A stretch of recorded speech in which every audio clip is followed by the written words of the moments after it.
Radhe Radhe everyone. आज हम जानेंगे कि वट सावित्री पूजा कैसे की जाती है। वट सावित्री पूजा जेठ मास की अमावस्या तिथि को की जाती है।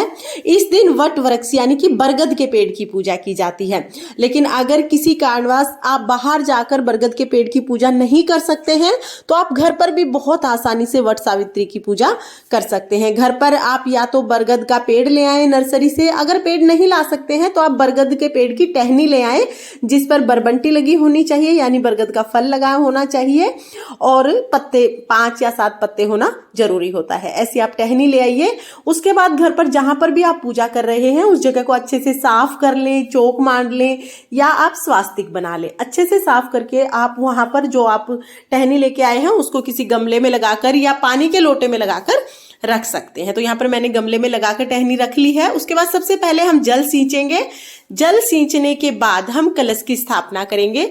तो देखिए यहाँ पर हम थोड़े से गेहूं रखेंगे। गेहूं नहीं है तो आप चावल रख सकते हैं। उसके बाद हम जल से भरा हुआ कलश रखेंगे। कलश में एक हल्दी डालेंगे, सुपारी डालेंगे, सिक्का डालेंगे, फूल डालेंगे और कुछ अक्षत डाल देंगे। कलश के कंठ पर मोली आप जरूर बांध लें। उसके बाद देखिए हम पंच पल्लव लेंगे। आप अशोका के पत्ते ले सकते हैं या आप आम के पत्ते भी ले सकते हैं। सभी पर हम तिलक करके कलश में सजा देंगे। उसके बाद हम इस पर ढक्कन रखेंगे और ढक्कन जो रखेंगे उसके ऊपर हम गेहूं भर लेंगे। आप गेहूं से इसको भर लीजिए या तो आप चावल से भर लीजिए। उसके ऊपर हम एक दीपक रखेंगे और दीपक को जला देंगे। तो इस तरह से हमारे दीप कलश की स्थापना हो जाएगी। यहाँ पर मैंने मिट्टी का कलश लिया है। अगर आपके पास मिट्टी का कलश नहीं है तो आप तांबे या पीतल का कलश ले सकते हैं। इसके बाद देखिए थोड़े से गेहूं की ढेरी लगाकर हम यहाँ पर 2 गेहूं की ढेरी लगा देंगे और गौरा जी को और गणेश जी को स्थापित करेंगे। तो गौरी माता को और गणेश जी को हम यहाँ पर विराजमान करा देंगे। वट सावित्री पूजा में मिट्टी से गौर गणेश बनाए जाते हैं। तो जो गमले की मिट्टी है उसी से आप पिंडी के आकार के या गोल आकार के गौर गणेश बना लीजिए। इसके बाद देखिए हम सबसे पहले स्वास्तिक बनाएंगे। तो यहाँ पर मैं आटे से स्वास्तिक बना रही हूँ। आप कोई रंगोली भी बना सकते हैं। रंगोली नहीं आती है तो फिर आप स्वास्तिक बना लीजिए क्योंकि स्वास्तिक बहुत ही शुभ चिन्ह होता है। तो यहाँ पर देखिए स्वास्तिक बना लेंगे। उसके बाद सबसे पहले हम शुद्धिकरण करेंगे। तो जल ले लेंगे हम और फूल से जल का छींटा लगाते हुए हम शुद्धिकरण कर लेंगे। तो यहाँ पर मैंने शुद्धिकरण कर लिया है। इसके बाद हम पूजा आरंभ करेंगे। तो देखिए जब हम पूजा करते हैं तो सबसे पहले दिया प्रज्वलित करते हैं। आप चाहे तो आप जो कलश पर आपने दिया रखा है इससे भी पूजा कर सकते हैं। आप चाहे तो दूसरा दिया जला सकते हैं। तो यहाँ पर मैंने 2 दिए जलाए हैं। और कलश की स्थापना करना ऑप्शनल होता है। कुछ लोग कलश की स्थापना करते हैं, कुछ लोग नहीं करते हैं। तो यहाँ पर देखिए हम सभी को वस्त्र स्वरूप कलावा समर्पित करेंगे। स्नान हमने सभी को करा दिया है। शुद्धिकरण जो होता है वो स्नान का ही एक स्वरूप होता है। उसके बाद हम सभी को कलावे के रूप में वस्त्र समर्पित करेंगे। तो यहाँ पर हम गौरा जी को, गणेश जी को और वट वृक्ष को सभी को हम कलावा समर्पित करेंगे। जो कलश है इसके कंठ पर हमने पहले ही कलावा बांध दिया है। इसके बाद देखिए हम सभी को तिलक करेंगे। तो हम हल्दी से और रोली से तिलक करेंगे। पहले हम रोली से तिलक कर देंगे, उसके बाद हम हल्दी से तिलक करेंगे। वट सावित्री पूजा में आप हल्दी से भी तिलक जरूर करें क्योंकि हल्दी जो होता है वो श्रृंगार की सामग्री में ही होता है। बहुत शुभ माना जाता है श्रृंगार में हल्दी को। तो हल्दी का उपयोग आप इस पूजा में जरूर करें। फ्रेंड्स, वट सावित्री की पूजा सबसे पहले सावित्री माता ने की थी और अपने पति के प्राणों की रक्षा की थी। तब से ही वट वृक्ष की पूजा जेठ की अमावस्या के दिन की जाती है। तिलक करने के बाद हम सभी को अक्षत यानी कि चावल समर्पित करेंगे। चावल टूटे हुए नहीं होने चाहिए। हमें बिल्कुल साबुत चावल ही पूजा में लेने होते हैं। इसके बाद हम जनेऊ समर्पित करेंगे। तो देखिए यहाँ पर हम गणेश जी को जनेऊ समर्पित करेंगे, वट वृक्ष को जनेऊ समर्पित करेंगे। और अगर आपके पास जनेऊ नहीं है तो जो कलावा होता है उसको आप 7 बार लपेटकर उससे जनेऊ बनाकर समर्पित कर सकते हैं। इसके बाद हम पुष्प समर्पित करेंगे। तो गणेश जी को, गौरी माता को हम लाल रंग के पुष्प समर्पित करेंगे और वट वृक्ष को हम पीले रंग के फूल समर्पित करेंगे। जो भी फूल आपको मिल जाए आप वो फूल समर्पित कर सकते हैं।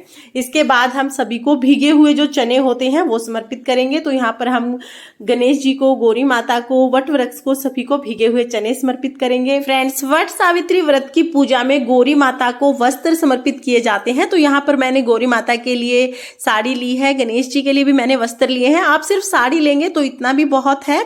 तो आप गौरी माता के लिए साड़ी ले लीजिए और साथ में श्रृंगार का सामान भी ले लीजिए। लीजिए, जितना श्रृंगार का सामान हो सके उतना आप जरूर लें। इसके साथ ही जेठ का महीना है तो इसलिए मैंने यहाँ पर पंखा लिया है। जेठ के महीने में हाथ के पंखे के दान का विशेष महत्व होता है, तो आप पंखा जरूर ले लें। हम पंखा भी समर्पित करेंगे, साथ ही हम भोग समर्पित करेंगे। तो भोग में देखिए हमारे यहाँ पर इस तरह के गुलगुले बनाए जाते हैं, ये समर्पित करेंगे। उसके साथ ही हम ऋतु फल समर्पित करेंगे। तो ऋतु फल में खरबूजा, आम, तरबूज जो भी आपसे बन पड़े आप वो ऋतु फल समर्पित कर दीजिए। साथ ही हमें दक्षिणा जरूर समर्पित करनी है, क्योंकि दक्षिणा पूजा में रही कमियों को पूरा करती है। इसके साथ ही देखिए हमें वट वृक्ष के पत्तों से गहने बनाने होते हैं। पत्ते को इस तरह गोल करके और बीच में हम इसके कलावा बांध लेंगे। तो देखिए इस तरह से हम एक माला बना लेंगे। आप ये गले में भी पहन सकते हैं या आप हाथ में पहन सकते हैं। तो जो पूजा करेंगे पहले तो हम इसको पूजा में रखेंगे, पूजा के बाद हमें ये पहनना होता है और पूरा दिन हमें ये गहना पहन के रखना होता है। इसके बाद हम धूप दिखाएंगे, दीप दिखाएंगे, और अगर आप गहना नहीं बना सकते हैं तो आप एक पत्ते को भी अपने बालों में टांग सकते हैं, वो भी पूजा गहने का ही काम करता है। इसके बाद देखिए हम एक लोटा जल लेंगे और कहानी सुनेंगे। कहानी सुनने के लिए अपने सीधे हाथ में हम गेहूं के दाने लेंगे। कुछ लोग गेहूं के दाने हाथ में लेकर कहानी सुनते हैं और कुछ लोग चने के दाने हाथ में लेकर कहानी सुनते हैं। तो यहाँ पर मैंने गेहूं के दाने लिए हैं, आप चने के दाने लेना चाहें तो चने के दाने भी ले सकते हैं। यहाँ पर हम वट सावित्री व्रत कथा सुनेंगे। व्रत कथा का वीडियो आपको चैनल पर मिल जाएगा, उसका लिंक मैं आपको डिस्क्रिप्शन में दे दूंगी, वहां से देख लेना।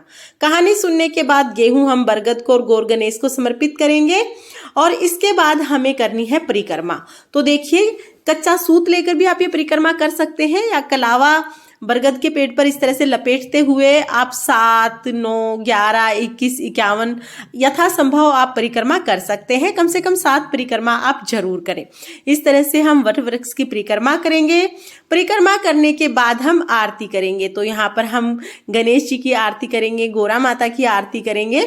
आरती करने के बाद हाथ जोड़कर हम सावित्री मैया से पूजा में रही कमियों के लिए स्माय याचना करेंगे और अपनी मनोकामना पूर्ण करने के लिए प्रार्थना करेंगे।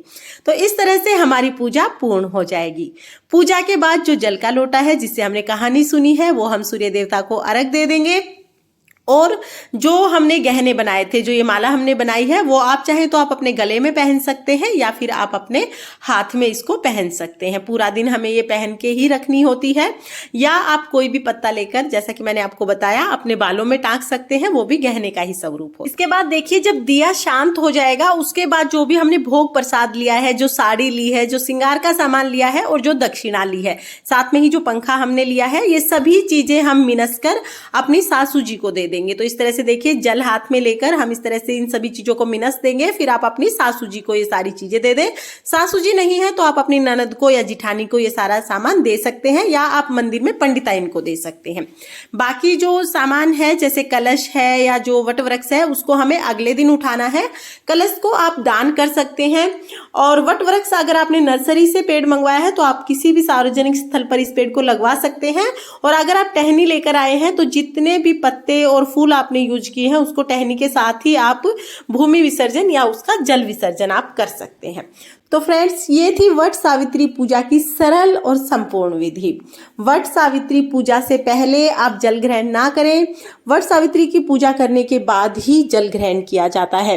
जो लोग व्रत करते हैं वो लोग शाम के समय भोजन करते हैं। मीठा भोजन इसमें किया जाता है, नमक का उपयोग बिल्कुल नहीं किया जाता है। और कुछ लोग व्रत नहीं करते हैं, सिर्फ पूजा करते हैं। तो सुबह सुबह स्नान आदि करने के बाद वट सावित्री पूजा की जाती है और उसके बाद ही जल ग्रहण किया जाता है। फ्रेंड्स अगर आपको वट सावित्री व्रत की पूजा विधि पसंद आई हो तो वीडियो को लाइक करें और चैनल को सब्सक्राइब करें। वट सावित्री व्रत कथा का वीडियो भी आपको चैनल पर मिल जाएगा, लिंक मैं आपको डिस्क्रिप्शन में दे दूंगी। वीडियो देखने के लिए आप सभी का बहुत बहुत धन्यवाद। राधे राधे।